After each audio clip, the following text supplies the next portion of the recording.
ఒక చిన్న గ్రామంలో రాజు అనే బాలుడు ఉండేవాడు. అతను చాలా మంచివాడు మరియు జంతువులను చాలా ప్రేమగా చూసుకునేవాడు. ఒకరోజు రాజు పాఠశాల నుంచి ఇంటికి వస్తూ ఉండగా రోడ్డుకి పక్కన ఒక చిన్న పక్షి గాయపడి పడి ఉండటం చూశాడు.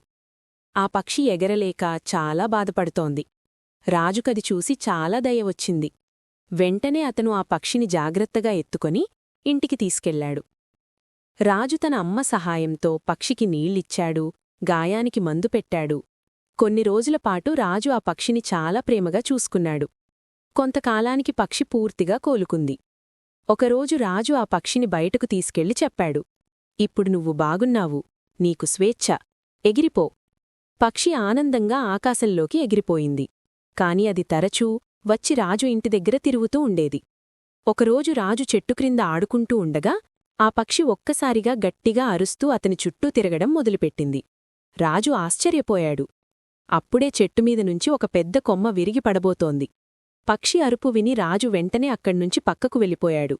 కొద్ది సెకండ్లలో ఆ కొమ్మ అక్కడ పడిపోయింది. రాజుకు అప్పుడు అర్థమైంది, ఆ పక్షి తనకు ప్రమాదముందని ముందే చెప్పి తన ప్రాణాన్ని కాపాడింది. రాజు ఆనందంగా ఆ పక్షిని చూసి చెప్పాడు, నేను నీకు చేసిన చిన్న సహాయం నువ్వు ఇలా తిరిగి ఇచ్చావు. ఆ రోజునుంచి రాజు ఇంకా ఎక్కువగా జంతువులకు దయ చూపించేవాడు.